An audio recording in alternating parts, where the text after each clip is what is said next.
Les pays et les facteurs qui empêchent l'Union africaine. Rwanda, Côte d'Ivoire, Cameroun, Éthiopie. Rwanda, invasion du Congo, RDC, fait. Il est vrai que le Rwanda a été impliqué dans les conflits en RDC depuis les années 1990. Il a soutenu des groupes armés à l'est du Congo, officiellement pour des raisons de sécurité, mais aussi pour exploiter les ressources minières. Ces actions ont souvent été facilitées par des multinationales étrangères intéressées par les ressources naturelles. Impact. Cela a déstabilisé l'est de la RDC, un pays immense et riche en ressources, bloquant son développement, provoquant des pillages de ressources naturelles et créant une insécurité régionale durable. 2. Côte d'Ivoire, franc CFA. Fait. La Côte d'Ivoire utilise encore le franc CFA, une monnaie liée au trésor français. Beaucoup d'économistes et de militants africains critiquent cette monnaie comme étant un frein à l'indépendance économique. Impact. Cela peut limiter la souveraineté monétaire et donc les politiques économiques locales, même si certains y voient une stabilité monétaire.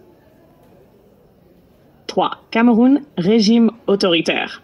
FES. Le pays est dirigé par Paul Biya depuis plus de 40 ans. Ce type de régime autoritaire et centralisé peut freiner l'innovation, bloquer les libertés publiques et favoriser la corruption. Impact.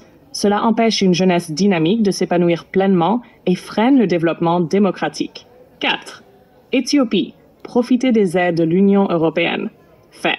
L'Éthiopie reçoit des aides massives de l'UE, mais elle a aussi connu des conflits internes récents. Certains régimes peuvent détourner l'aide au développement sans réelle transformation structurelle. Impact. Cela crée une dépendance plutôt qu'une autonomie économique.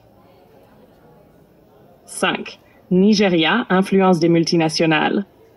Exode total. Le Nigeria est riche en pétrole, mais de nombreuses compagnies étrangères, comme Total, exploitent ses ressources.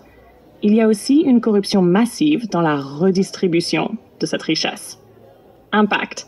Malgré sa richesse, le pays reste très inégalitaire, avec peu d'industrialisation. 6. Afrique du Sud, économie contrôlée par des colons blancs. Bien qu'il y ait eu une transition post-apartheid, une grande partie de l'économie est encore contrôlée par les élites économiques blanches. Les inégalités raciales et économiques restent très fortes. Impact. Cela crée une fracture sociale énorme et ralentit le développement équitable du pays. L'Afrique est riche, mais appauvrie. L'Afrique regorge de ressources naturelles, pétrole, or, diamants, uranium, terres rares. Pourtant, cette richesse ne bénéficie pas toujours aux populations locales. Pourquoi? Parce que l'exploitation de ces ressources est souvent contrôlée par des multinationales étrangères, avec la complicité de gouvernements locaux parfois corrompus. Cela entraîne des fuites massives de capitaux vers les pays du Nord, une faible transformation locale des matières premières, une économie dépendante d'exportations à bas prix, sans réelle valeur ajoutée.